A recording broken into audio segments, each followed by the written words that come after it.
Hello students, welcome to Vivekananda agriculture academy. आज हम लोग बात करेंगे BCC 2020 important notice about admit card.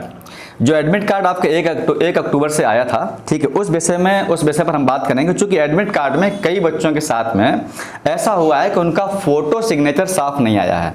तो ऐसे बच्चे बहुत परेशान हैं, चूंकि बिना फोटो और बिना सिग्नेचर के आप एग्जाम नहीं दे सकते हैं। ठीक है, पहली बात ये यहाँ पर। और उनमें क्या हुआ एक्चुअली, बच्चे हमसे कई बार दोपहर में आज बोले कि सर आप जल्दी वीडियो क्यों नहीं बनाते, हम क्या करें क्या है। तो एक्चुअली हमें थोड़ा लेट जब इन्फॉर्मेशन मिलती है तभी वीडियो बना सकते हैं। मुझे क्या पता था एडमिट कार्ड में ये प्रॉब्लम हो रही है। तो किसी एडमिट कार्ड में यहाँ पर ना तो फोटो है ना सिग्नेचर है। तो हमने कहा आप अपना व्हाट्सअप पर शेयर कीजिए। व्हाट्सअप पर मैंने देखा वास्तव में वो चीज़ बिल्कुल गलत है। अब हमें क्या करना चाहिए इस विषय पर हम बात करेंगे। दूसरा यहाँ पर मैटर ये है, जो स्टूडेंट्स पीसीएम बी के स्टूडेंट्स हैं, मतलब फिजिक्स केमिस्ट्री मैथ बायो के स्टूडेंट्स हैं और वो एग्जाम पीसीबी देना चाहते हैं, उनके में क्या है, एडमिट कार्ड में सब एक ही साथ लिखा हुआ है। तो एडमिट कार्ड में सब लिखा हुआ, उसमें एग्रीकल्चर का भी उससे कोई मतलब नहीं है। यहाँ पर physics chemistry math bio agriculture है। तो आपको जो चूज करना है उसको करना होगा। मैं भी उस पर बात करूंगा अभी, ठीक है।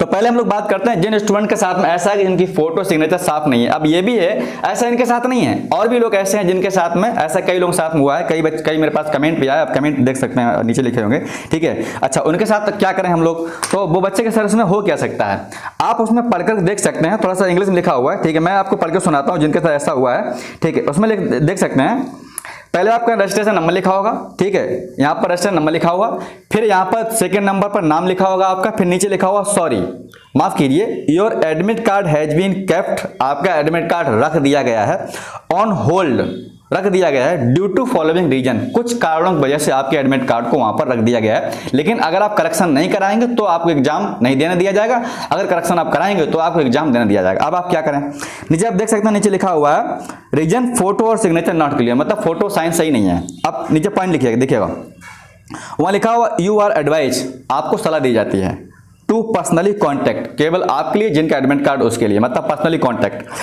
The office of the controller of examination, BCC board, BCC board examination का जो कंट्रोलर का ऑफिस है, आप वहां पर जाके संपर्क कीजिए, मतलब इसका ये मतलब है।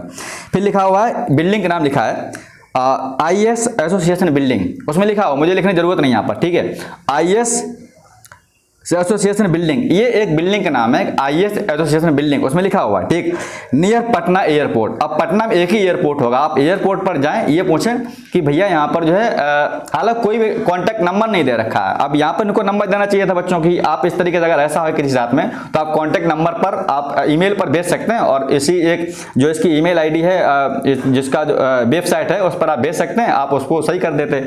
अब बच्चे बहुत दूर से होंगे, पटना कैसे जाएंगे, ऐसे ट्रैफिक भी नहीं इतना सारा है, लेकिन क्या बताएं, ठीक है। तो यहां पर जो है आप क्या करेंगे, पटना एयरपोर्ट पर लिखा होगा पटना एनी वर्किंग डे। अब वहां पर आप जाएंगे पटना एयरपोर्ट, वहां पर एयरपोर्ट पे जस्ट देखेंगे, तुरंत एयरपोर्ट के बगल में बहुत बड़ी बिल्डिंग होगी, वहां पर बिल्डिंग का नाम है आईएएस एसोसिएशन बिल्डिंग। देखिए, ये जो आईएएस एसोसिएशन बिल्डिंग है, आप इनके बारे में कहां पर पता करें, जो ऑफिसर लोग होते हैं, जैसे आप कहीं पर कोतवाली में जाएं तो जो सीओ डिपार्टमेंट होता है, जो सर्कल ऑफिसर होता है, आप उसको मालूम करें। किसी सिपाही से पूछे को नहीं बता पाएगा, ठीक। लेकिन अगर कोई बड़े पद पर है तो वो आपको जान जाएगा, आप गूगल सर्च कर लीजिएगा, ठीक है, ये बिल्डिंग कहां पर, गूगल पर आपको जानकारी मिल जाएगी, ठीक है। और पटना एयरपोर्ट के पास में ही है, अगर एयरपोर्ट दे रखा है तो वहां पर आप जो जा सकते हैं, ठीक। अच्छा, और यहां पर क्या लिखा है देखिएगा, ठीक है, देखिए, और यहां पर क्या लिख रखा है, यहां पर जो इसका करेक्शन जो टाइम है, ठीक है, वहां पर जाके आप 2 से लेकर के 5 अक्टूबर तक करा सकते हैं। टाइमिंग है 11 से लेकर के 5 बजे तक, मैं लिख दे रहा हूं यहां पर, ठीक है। आप कहां पर जाना होगा, पटना एयरपोर्ट, आप कहां जाना होगा, मैं पूरा एड्रेस लिख दे रहा हूं आपको, ठीक है। देखिए, आपको कहां जाना होगा, आईएएस एसोसिएशन बिल्डिंग, जो एड्रेस का नाम है आप इसको लिख लीजिए कागज में, आगे लिखा हुआ है IAS association building, association building, और ये कहां पर है, near Patna airport, near Patna airport,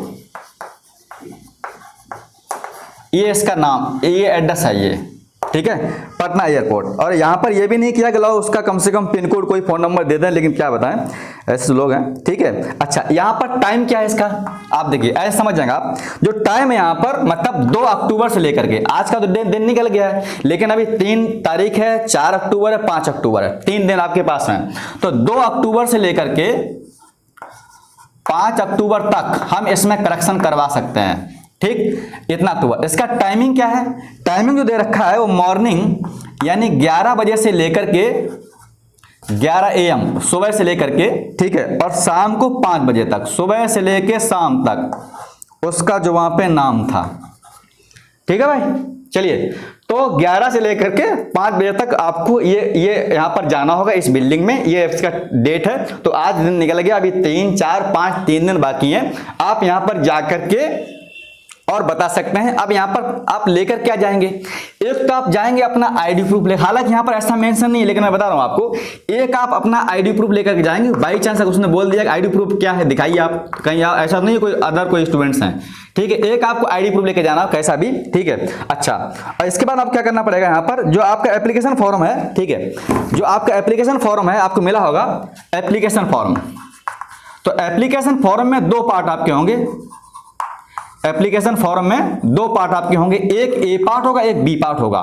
दोनों पार्ट लेके आपको जाने पड़ेंगे। एप्लीकेशन फॉर्म क्या है, जब आपने फॉर्म भर रखा होगा, फॉर्म भरते में आपको 2 पेज मिले होंगे इस तरीके, ठीक है, आपको 2 पेज, तो एक पार्ट ए एक पार्ट बी दोनों लेके जाना पड़ेगा। अच्छा, 2 फोटो लेके जाना पड़ेगा, क्या ले जाएंगे, 2 फोटो, और ये 2 फोटो वही होनी चाहिए जो आपने एप्लीकेशन फॉर्म भरते समय वहां पर दी थी फोटो। तो ये चीज ध्यान रखिएगा, ठीक। तो ये आप लेकर के जाएंगे इस ऑफिस में, आपको 100% आप कहेंगे सर मेरा इस तरीके से एडमिट कार्ड में जो है ये करेक्शन है, इसमें फोटो साइन नहीं है, तो वहां पर आपको तुरंत ही जो है सही कर दिया जाएगा और नया एडमिट कार्ड आपको बना करके दे दिया जाएगा, या फिर उसी में वो फोटो को लगा देंगे, सिग्नेचर और मोहर लगा देंगे, तो आपका एग्जाम देने दिया जाएगा, ठीक। तो आप लोग समझ गए क्या करना आपको, जिनके साथ ये ट्रेजेडी हुई है वो लोग ऐसा काम करेंगे। तो पहला हमारा सवाल था वो सॉल्व हो गया, ठीक है। अब हम लोग बात करते हैं यहाँ पर सेकंड के बारे में। देखिए, सेकंड जो पॉइंट हमारा है वो सब्जेक्ट को लेकर के है, ठीक है। देखिए, सेकंड पॉइंट पर हमारा जो है वो सब्जेक्ट को लेकर, आप देख रहे होंगे यहां पर लिखा हुआ PCMB और एग्रीकल्चर लिख देते हैं हम लोग, क्योंकि वहां पर फिजिक्स है, केमिस्ट्री है, मैथ है, बायो है। अगर यहां पर लिखा हुआ PCMB, इन लोगों का पेपर जो है वो 10 अक्टूबर में है, ठीक है, 10 अक्टूबर में। अब स्टूडेंट्स ये पूछते हैं सर मैं PCB की हमने तैयारी किया हुआ है, तो क्या हमें चारों देना जरूरी है? आप पेपर चारों दे सकते हैं, कोई बाउंडेशन नहीं है। अगर आप PCMB के स्टूडेंट्स हैं, अब मेरी बात समझिएगा, अगर आप बीटा एग्रीकल्चर करना चाहते हैं, बीटा एग्रीकल्चर, तो आपको PCM से पेपर देना पड़ेगा, क्योंकि एलिजिबल केवल बीटा एग्रीकल्चर के लिए केवल PCM ही है, PCB यहाँ का नहीं कर सकता है। आप मेरी बात समझिएगा पहले, ठीक। तो यहाँ पर बाकी आप यहाँ पर पेपर 2 भी अटेम्प्ट कर सकते हैं। देखिएगा, आप मर्जी पर डिपेंड हो, आप PCB से दे सकते हैं। मान लो एग्रीकल्चर में जाना है, नर्सिंग कोर्स में जाना है, किसी भी कोर्स में जाना है, अगर PCB स्टूडेंट्स है, वो चाहता है कि हमें मैथ नहीं देना है, आप मत दीजिएगा, आप PCB दे सकते हैं। आप चारों दे सकते हैं, अगर आप मन है कि नहीं हमें सब देना है तो PCM भी दे सकते हैं, लेकिन आपको एलिजिबिलिटी केवल 2 की होगी, या तो आप PCB से एलिजिबल होंगे या तो आप PCM से एलिजिबल होंगे।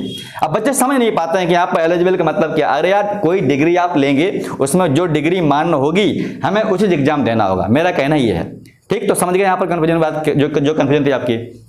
जो स्टूडेंट PCB से हैं वो मैथ छोड़ सकते हैं, दे सकते हैं, छोड़ सकते हैं, कोई प्रॉब्लम नहीं, क्योंकि PCB के जो यहाँ पर डिग्री हैं, जैसे BSc एग्रीकल्चर है, हॉर्टिकल्चर है, और जो भी कोर्सेस हैं, नर्सिंग कोर्सेस हैं, जितने भी कोर्सेस हैं, अगर आप PCB एग्जाम दिया, क्वालिफाई हुआ है, तो 100% आपको सिलेक्शन काउंसलिंग में आपको विद्यालय मिलेगा और आप डिग्री के लिए 100% ही मानोगे, ठीक। अच्छा, ये तुम्हारी बात हो गई, ठीक है। तो इसमें कोई कन्फ्यूजन नहीं है। सबसे बड़ा मुद्दा हमारा वही था, फोटो लेकर के।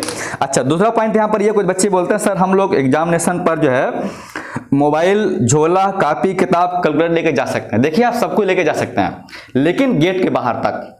मोबाइल हालांकि वहाँ पर जमा करने के लिए रूम होता है बगल में, लेकिन जो रूम होता है आज मोस्टली क्या करते हैं कुछ लोग एग्जाम के टाइम पर वो देखते रहते हैं कि एग्जाम यहाँ पर कब सेंटर पड़ेगा, हमारे कब दुकान चलेगी। तो देखा होगा वो लोग झोले, बैग रखने का पैसा ले लेते हैं, मोबाइल रखने का पैसा ले लेते हैं। अगर आपके पास में ही है, दाऊ चाचा, भाई बहन कोई आपके साथ अगर जाते हैं तो आप उनको सारी जिम्मेदारी दे सकते हैं, अन्यथा मोबाइल पर्स, बहुत ज़्यादा पैसे ले जाने का आपको ज़रूरत नहीं है। ऐसा कई बार घटना हो जाता है कि मोबाइल आप ले गए, बहुत महंगा मोबाइल था, रास्ते में चोरी हो गया तो आपका एग्जाम पूरा डिस्टर्ब हो जाएगा। ठीक है, अगर बहुत इमरजेंसी है ऐसा मोबाइल ले जाना तो आप ले जा सकते हैं, अन्यथा मोबाइल की वहाँ पर कोई ज़रूरत नहीं है। मोबाइल है, बहुत ज़्यादा पैसे हैं, पर्स है, घड़ी है और टोपी है, बेल्ट है, ठीक है, जूते मोजे हैं, इसमें यहाँ पर शान शौक कोई ज़रूरत नहीं। वहाँ पर फैशन शो नहीं हो रहा कि हमें दिखाने जाना रंगबाजी सलमान खान लगेंगे कि नहीं लगेंगे। ठीक है, तो कुल मिलाकर हमारा बात यह है। ठीक है, तो आप लोग समझ गए होंगे, छोटा सा वीडियो था आप कंफ्यूजन के लिए। फिर भी कोई कंफ्यूजन हो आप कमेंट करिएगा, हम वहाँ पर जरूर आपको रिप्लाई करेंगे। Thank you, all the best. एक सवाल और है कुछ बच्चों का, सर आज कई बच्चे फोन किए, सर हम लोग क्या पढ़ें, क्या पढ़ें, कौन सी बुक पढ़ें। कई बार बच्चे मुझे डांटने लगते हैं, सर क्या पढ़ें, आप बताते क्यों नहीं हैं, आप एक हफ्ते हम क्या पढ़ लेंगे। तो सवाल ये है कि आप एक हफ्ते में, जो बच्चा अभी तक बिल्कुल नहीं पढ़ा है वो एक हफ्ते में पढ़ करके बीसीसी एंट्रेंस एग्जाम नहीं निकाल पाएगा। ठीक, इतना बड़ा कोई विवेकानंद नहीं है कि एक हफ्ता में पढ़ लेगा और एग्जाम निकाल देगा, याद रखना।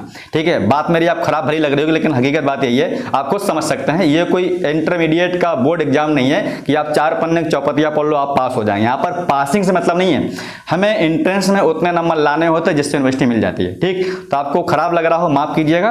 ठीक है, लेकिन कहना मेरा एकदम बिल्कुल सही है, अपने हिसाब से मैं ऐसा सही बोलता हूं। ठीक है, तो कुल मिलाकर की बात ये, आपने जो भी पढ़ रखा अभी तक, जितना पढ़ा हो, आपने 10 चैप्टर पढ़ा, 5 चैप्टर पढ़ा, 6 चैप्टर पढ़ा, जो भी पढ़ा हो आप उसी पर फोकस कीजिए, उसी की रिवीजन करिए। मार्केट में कोई ऐसी एक बुक नहीं आती है जो उसको लेकर हमारा कल्याण हो जाए।